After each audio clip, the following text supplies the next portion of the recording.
Bagaimana kalau seorang diusir, tidak boleh sholat di masjid dekat rumahnya karena beda pemahaman. Ima orang yang diusir ini nggak benar, ima yang ngusir yang nggak benar. Kenapa yang diusir nggak benar?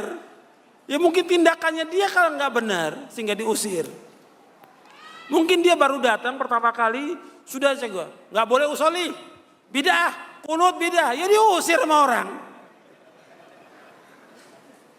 Antum sebagai masyarakat, ya antum bergaul dengan mereka dengan cara yang baik. Antum mendatang, ikuti sholat mereka. Sholat di belakang ahlul bidah, menurut syariat Islam boleh atau tidak? Boleh, sah atau tidak? Sah. Kita harus sabar. Ya mungkin kenapa sampai diusir? Ya mungkin ada beberapa faktor yang lain. Makanya saya ima dari yang diusir yang salah atau yang mengusirnya. Jadi jangan langsung, oh yang ngusir pasti salah. Belum tentu juga. Dia mengusir karena apa? Ada sebab, akibat usir ini ada sebabnya apa? Tingkah lakunya di masjid itu. Ini kadang-kadang orang sudah ngikuti sunnah ini, kadang-kadang masuk masjid orang kayak masjid sendiri. Kayak jagoan. Nyalain lampu sendiri, nyalain ini sendiri semuanya. Ya orang situ kesel. Kamu gak boleh sholat sini. Ya wajar diusir, karena apa? Tingkah lakunya sudah seperti jagoan. Udah seperti masjidnya dia sendiri. Padahal dia pendatang. Mesti nggak bisa gitu. Tanya, boleh nggak saya adzan? Boleh nggak saya jadi imam? Karena nggak ada imam di sini. Coba pakai adab, akhlak yang baik, muamalah dengan baik. Jadi ketika diusir, siapa yang salah? Jangan langsung salahkan, oh yang ngusir. Belum tentu.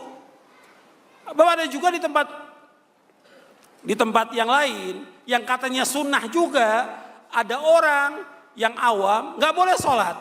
Dan ini terjadi. Orang awam masyarakat kampung karena dia usoli, karena dia kunut, karena masjid merasa punya dia nggak boleh sholat. Benar tidak menurut syariat Islam? Nggak benar. Dan ini terjadi yang seperti ini terjadi. Orang-orang kampung yang kunut itu nggak boleh datang ke masjidnya. Ini kan masjid saya, yayasan punya saya. Kamu nggak boleh sholat. Masa orang sholat nggak boleh? Orang mau ruku sujud nggak boleh.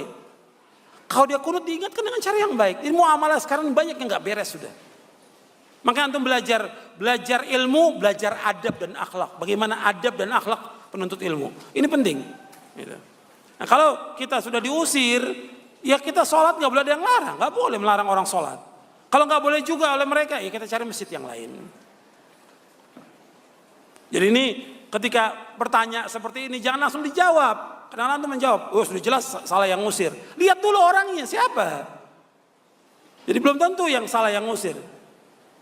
Kadang yang datang juga sudah seperti miliknya ya masjidnya.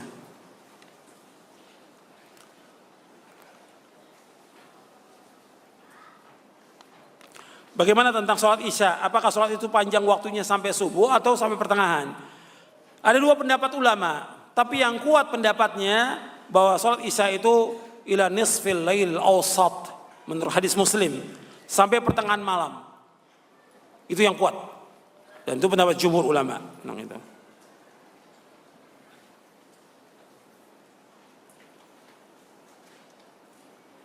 Tadi disebutkan tentang sholat asar. Apakah sholat asar itu batal amalnya? Apa seluruh amalnya? Di buku ini, ketika saya bawakan hadis ini, ada penjelasannya di situ. Mungkin nggak kebaca. Ya, antum nggak baca. Di situ ada.